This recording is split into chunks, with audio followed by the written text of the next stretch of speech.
नमस्कार विद्यार्थी मित्रांनो, प्रथम सत्र परीक्षा सुरू होत आहे आणि प्रथम सत्र परीक्षेच्या अनुषंगाने ही व्हिडिओ खूप महत्त्वाची आहे. कारण या व्हिडिओमध्ये आपण इयत्ता 10वी भूगोलाच्या प्रथम सत्र परीक्षेची ही प्रश्नपत्रिका बघणार आहोत. आपल्या प्रथम सत्र परीक्षेसाठी ही खूप महत्त्वाची प्रश्नपत्रिका आहे. तर जाऊयात पटकन पुढे जाण्याच्या अगोदर एक रिक्वेस्ट आहे. नवीन असाल आपल्या युट्यूब चॅनलवर तुम्ही आणि अजूनपर्यंत आपला चॅनल सबस्क्राईब नसेल केला मित्रांनो, तर आत्ताच आपला चॅनल सबस्क्राईब करा आणि त्या बाजूला असलेलं बेलचं बटन दाबायला विसरू नका. आता ही प्रश्नपत्रिका याची PDF फाईल जर तुम्हाला हवी असेल तर ती कशी डाउनलोड करायची हे तुम्हाला मी या व्हिडिओच्या शेवटी सांगणार आहे. त्याच्यामुळे व्हिडिओची शेवट खूप महत्त्वाचा आहे.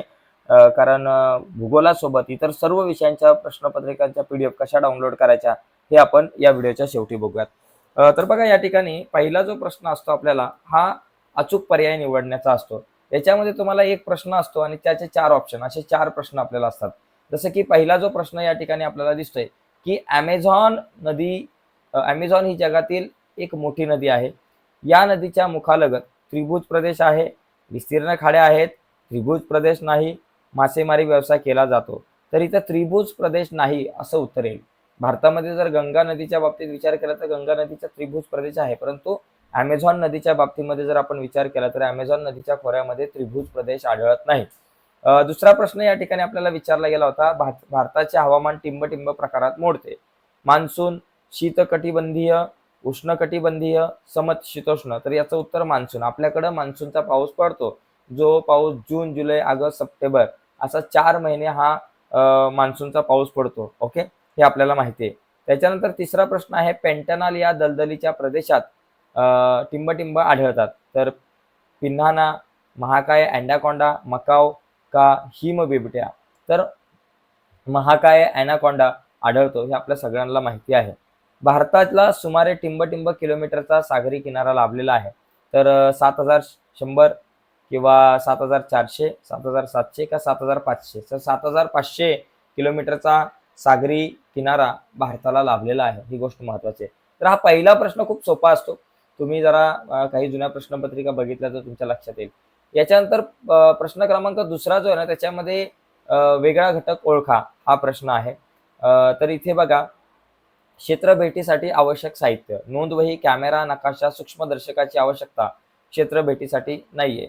परंतु तुमच्याकडे नोंदवही असली पाहिजे, कॅमेरा असला पाहिजे, नकाशा असला पाहिजे. भारतीय वनस्पती, देवदार, अंजन, ऑर्किड, वड. तर इथे ऑर्किड हा वेगळा शब्द आहे, कारण ऑर्किड भारतामध्ये नाही तर ही ब्राझीलमध्ये आढळते. पुढचा तिसरा प्रश्न आहे, मानवी वस्तीस अनुकूल घटक, वाळवंटी प्रदेश, सुपीक जमीन, पाण्याची उपलब्धता, अनुकूल हवामान. बघा, हवामान अनुकूल असेल तर माणसं असतात, व पाण्याची उपलब्धता जिथं आहे तिथं मानवी वस्ती आहे, आणि जिथं सुपीक जमीन आहे तिथं मानवी वस्ती आहे. पण वाळवंटी प्रदेशामध्ये मानवी वस्ती कमी असते, त्याच्यामुळे हा घटक मानवी वस्तीस अनुकूल असा नाहीये, तर हा प्रतिकूल असा हा घटक आहे मानवी वस्तीसाठी.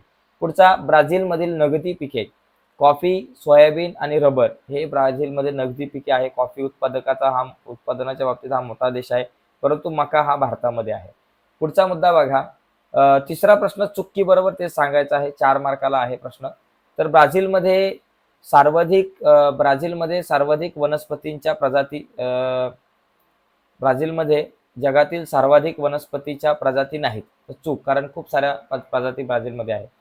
भारतातील लोकसंख्येचे वितरण असमान आहे, हे बरोबर आहे, कारण काही ठिकाणी दाट लोकवस्ती आहे, काही ठिकाणी कमी आहे. त्याच्यानंतर तिसरा प्रश्न आहे, ब्राझीलमध्ये पर्यावरण स्नेही पर्यटनाचा विकास होत आहे, बरोबर आहे. भारताच्या माध्यमातून मध्यातून मकर वृत्त गेले आहे, चूक, कर्कवृत्त गेले, हे बरोबर आहे. सतलज ही सिंधू नदीची उपनदी आहे, हे सुद्धा बरोबर आहे. तर चुकी बरोबर मित्रांनो 4 मार्क एकदम हातातले असतात. 4 पैकी 4 मार्क मिळतील. मित्रांनो, ही प्रश्नपत्रिका मी तुम्हाला सांगतोय, पण ही उत्तरासहित सांगतोय, त्यामुळे तुम्हाला इथे उत्तरं सुद्धा बघायला मिळतील. आता इथे बघा, तुम्हाला नकाशा भरा, 4 मार्क हातातले असतात. भारताचा किंवा ब्राझीलचा नकाशा असतो. ओके, बघा, ब्राझीलची राजधानी ब्राझिलिया. तर इथं ब्राझिलिया राजधानी तुम्ही दाखवू शकताय. अमापा राज्य बघा या ठिकाणी इथं दाखवू शकताय. पिकोदी, नेब्लिना हा इथं आहे. अवर्षण चतुर्कोश बघा या भागामध्ये जिथं पाऊस पडत नाही. पॅराना नदी बघा इथं खाली तुम्हाला दिसेल, ही पॅराना नदी जी आहे तुम्हाला या ठिकाणी इथं पॅराना नदी दिसते. त्याच्यानंतर इथं सर्वाधिक लोकसंख्येची घनता असलेले राज्य, तर सर्वाधिक लोकसंख्येची घनता असलेले राज्य जे या ठिकाणी आहे इथं तुम्हाला दिसतं रिओ दी जेनेरिओ. तर अशा प्रकारे हा नकाशा सुद्धा तुम्हाला या ठिकाणी व्यवस्थित भरता आला पाहिजे. ओके, पुढचा प्रश्न बघा, नकाशाचे वाचन करून प्रश्नांची उत्तरे द्या. तर पहिला प्रश्न इथे आहे, भारतीय प्रमाण वेळेचे रेखावृत्त कुठले? तर 82 आणि 30 सेकंद असं आपल्याला या ठिकाणी म्हणता येईल.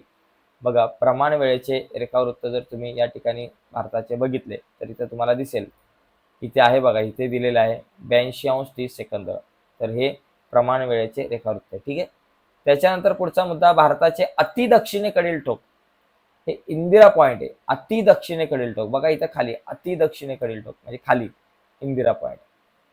भारताच्या दक्षिणेकडील पहिला देश कुठला? दक्षिणेकडील देश कुठले? तर दक्षिणेकडे बघा, भारताची दक्षिणे तुम्हाला इथं श्रीलंका दिसेल किंवा म्यानमार देश दिसेल. हे दोन देश जे आहेत ते तुम्हाला या ठिकाणी दक्षिणेकडचे देश तुम्हाला पाहायला मिळतील. सॉरी, मालदीव चुकून, म्यानमार हा पूर्व दिशेला आहे, मालदीव.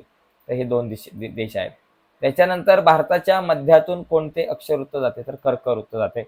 भारताचे उत्तर दक्षिण अंतर किती? उत्तर दक्षिण बघा, इथं तुमचा हा उत्तर भाग आणि हा दक्षिण भाग काश्मीर पासून कन्याकुमारीपर्यंत, तर 3200 किलोमीटर आहे हे उत्तर. ठीक आहे. तर असं या प्रश्नाची उत्तर तुम्हाला लिहिता येईल. त्याच्यानंतर भौगोलिक कारणे द्या. इथं उत्तरासहित तुम्हाला बघायला मिळतील. 2 कारणे द्यायचे 4 पैकी. ओके, एका बरोबर उत्तराचं एक उत्तराला तुम्हाला 3 मार्क आहे.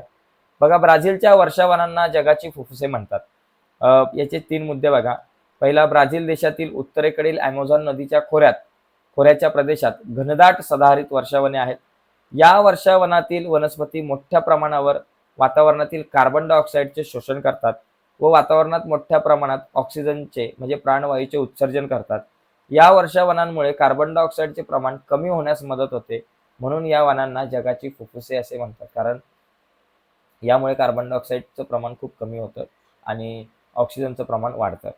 पुढे बघा, जगाच्या आर्थिक विकासाला हातभार लावणारा देश म्हणून ब्राझीलकडे पाहिलं जातं. याची सुद्धा उत्तरं तुम्हाला 3 मुद्दे या ठिकाणी दिसतात. आता मी ही काही वाचून दाखवतो नाही, तुम्ही बघा व्यवस्थित. हिमालयातील नद्या 12माही आहेत, कारण पावसाळ्यामध्ये तुम्हाला पावसाचं पाणी आणि उन्हाळ्यामध्ये बर्फ वितळून पाणी या ठिकाणी मिळतं. चौथा प्रश्न, आंतरराष्ट्रीय पर्यटक ब्राझीलकडे आकर्षित होतात, त्याची ही कारणे आहेत. ही कारणे तुम्ही लिहू शकता. ओके. याच्यानंतर 6व्यातला जो प्रश्न आहे तो काय आहे की तुम्हाला सांख्यिकी जी माहिती आहे या माहितीच्या आधारे काही प्रश्नांची उत्तरे लिहायची आणि स्तंभालेख काढायचा आहे. तर इथे बघा, हा स्तंभालेख तुम्ही काढू शकता. ही माहिती आहे 1960, 1970, 1980, 1990, 2000, 2010. ही नागरी लोकसंख्येची टक्केवारी आहे. तर ही टक्केवारी तुम्ही अशा प्रकारे स्तंभालेखामध्ये दाखवू शकता. बघा, ही टक्केवारी बघा आणि हा स्तंभालेख. ओके. त्याच्यानंतर इथे बघा, आता वरील आकडेवारीत वर्षांतर किती बघा. 1970 मधून 60 गेले तर 10, तर 10 वर्ष आहेत. कोणत्या दशकात नागरीकरणाचा वेग कमी झालेला दिसतो? तर 2000 ते 2010. तुम्ही बघा, 2000 ते 2010 याच्यामध्ये नागरीकरणाचा वेग कमी आहे. त्याच्यानंतर 1970 ते 80 या दशकात किती टक्क्यांनी नागरीकरणात वाढ झाली? 70 ते 80 बघा. 70 ते 80 मध्ये बघा 66.0 मधून 56.8 गेले, तर ते किती उरतात? तुमच्याकडं 9.2% वाढ झालेली आहे. ठीक आहे. तर ते तुम्हाला या ठिकाणी लिहिता आलं पाहिजे, 9.2%. तर असं आहे. किंवा तुम्ही बघा, एकतर हा आलेख काढा आणि आलेख काढा आणि त्याचबरोबर या 3 प्रश्नांची उत्तरं द्या. किंवा हा जो प्रश्न तुम्ही बघितला तो 6 मार्क, 3 मार्क आलेख काढायला, 3 मार्क प्रश्नांची उत्तरं द्यायला. किंवा तुम्ही एक काम करू शकताय, इथं हा जो रेषालेख दिलेला आहे किंवा एखादा आलेख दिला जाईल, त्यावरच्या प्रश्नांची उत्तरं, इथं 6 प्रश्न दिले जातील. तर या 6 प्रश्नांची उत्तरं तुम्हाला लिहायची आहेत. ओके. जसं की इथं कोणत्या देशाचे सरासरी आयुर्मान जास्त आहे? तर या ठिकाणी ब्राझील या देशाचे सरासरी आयुर्मान जास्त आहे. इथं सरासरी आयुर्मान ब्राझीलचं दिलंय आणि सरासरी आयुर्मान भारताचं दिलेलं आहे. ओके. त्याच्यानंतर इथं पुढचा प्रश्न आहे, 1990 ते 2010 या दशकात भारतीय आयुर्मानात कितीने वाढ झाली? तर बघा, हे भारताचं आयुर्मान आहे. 1990 ते 2010, 1990 इथं आहे आणि 2010 इथं आहे. बघा, 90, 58, 2010, 67. कितीने वाढ झाली बाबा? 67 मधून 58 गेले तर 9 राहिले, तर 9 वर्षाची वाढ झाली. पुढचा प्रश्न आहे, 90 ते 2016 या दरम्यान ब्राझीलमध्ये आयुर्मानात कितीने वाढ झाली? तर 90 ते 2016 मध्ये बघा, 90, 2016, 65 आणि 75. 75 मधून 65 गेले तर 10 वर्ष, तर इथे 10 वर्षाची वाढ झाली आपण म्हणू शकतो. 2000 साली भारत व ब्राझील मधील आयुर्मानात कितीने फरक आहे? 2000 सालचा. 2000 साली भारतामध्ये 67 आहे आणि इकडे 73 आहे. 67 मधून 73 मधून 67 गेले, कितीचा फरक झाला? तर तो 6चा फरक आहे. तर सॉरी 73 मधून 67 जर गेले तर साधारणतः जो फरक आहे 2000 सालचा 6 वर्षाचा आहे माहितीनुसार माझ्या. एक मिनिट, सॉरी 2000 साली मी चुकून 2010 घेतलं.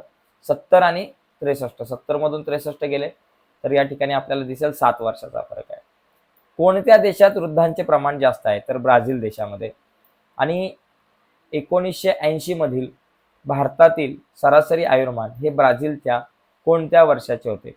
आता 1980 मध्ये भारतात जे आयुर्मान होतं, आता एकदा चेक करू आपण हे सगळं रफ करून. भारतात बघा 1980 मध्ये काय आहे? पुढे गेलं 1980 मध्ये इथे भारताचं आयुर्मान 54 होतं.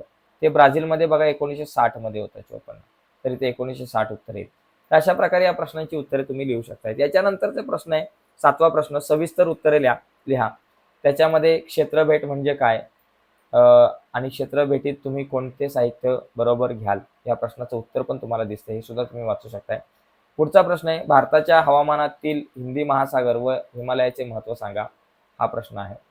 तिसरा प्रश्न आपल्याला तुम्हाला दिसतोय भारत व ब्राझील या देशात चालणाऱ्या मासेमारी व्यवसायातील साम्य व फरक कोणते? तर हे साम्य तुम्हाला या ठिकाणी 2 दिसतात आणि ते काही फरक तुम्हाला दिसत आहेत. तर अशा प्रकारे मित्रांनो भूगोलाची प्रश्नपत्रिका बघितली उत्तरांसहित. आता ही प्रश्नपत्रिका जर तुम्हाला PDF फाईलमध्ये हवी असेल, डाउनलोड करायची असेल मोबाईलमध्ये, आणि त्याचबरोबर इतर सर्व विषयांच्या PDF फाईल तुम्हाला हव्या असतील, तर या व्हिडिओच्या खाली डिस्क्रिप्शनमध्ये मी एक लिंक दिली. त्या लिंकवर क्लिक करून तुम्ही इतिहासासोबत इतर सर्व विषयांच्या PDF फाईल डाउनलोड करू शकता. ठीक आहे. तर व्हिडिओच्या खाली डिस्क्रिप्शनमध्ये जा आणि डिस्क्रिप्शनमध्ये दिलेल्या लिंकवर क्लिक करा आणि सर्व विषयांच्या PDF फाईल डाउनलोड करून घ्या आणि अभ्यास करा. बाय मित्रांनो, धन्यवाद सर्वांना.